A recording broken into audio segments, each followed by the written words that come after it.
శ్రీమాత్రే నమః.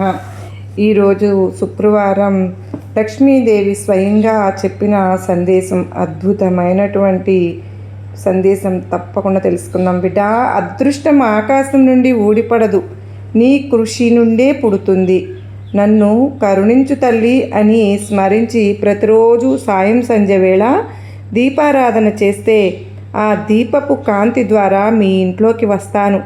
ఇక అక్కడే స్థిరంగా కూడా ఉంటాను బిడ్డ. ఎప్పుడూ కూడా గోవిందా, నువ్వు ఎంతో భక్తితో చేస్తున్న శనివారపు ఉపవాసాలకు తగిన ప్రతిఫలం దక్కే రోజు రానే వచ్చింది. గోవిందా అని స్మరించి ధర్మ మార్గంలో నడిచే నీకు అష్టైశ్వర్యాలు ప్రసాదిస్తూ ఉంటాడు నా స్వామి.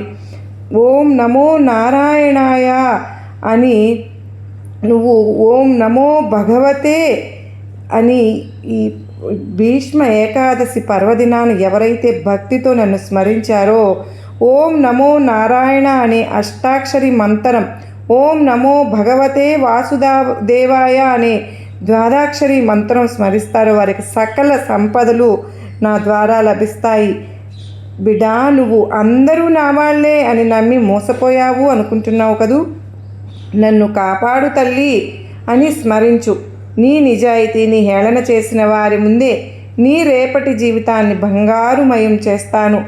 తల్లి, నువ్వెప్పుడు అధైర్యపడవద్దు. యుగాలు మారినా చెక్కు చెదరని నా ఆశీర్వాదం నీకు ఎప్పుడూ ఉంటుంది బిడా. ఎప్పుడు ధర్మరక్షణకు పరితపిస్తూ ఉన్నా నువ్వు కోరిన కోరికలు తీర్చే తల్లిని నేను ఉండగా భయమెందుకు? నిండు మనసుతో స్మరించు, భక్తితో పూజించి నీ మనసులో మాట, రా తల్లి మా ఇంటికి అని చెప్పు.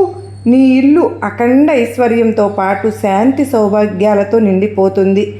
ఈ శుక్రవారం రోజునే నీ ఇంట్లో అడుగు పెడుతున్నాను. నువ్వు నా మీద నిశ్చలమైన భక్తితో ముడుపు కట్టావుగా. అడిగిన ఆ కోరిక తీర్చడానికి నా అభయహస్తం నీ వైపు వస్తోంది.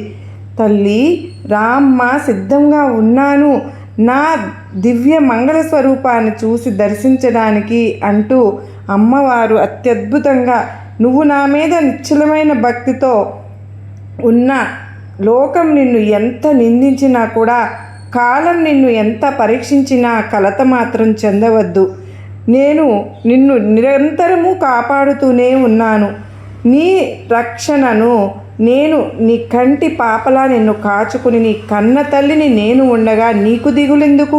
నిశ్చలమైన మనసుతో అమ్మా నేనున్నాను రమ్మా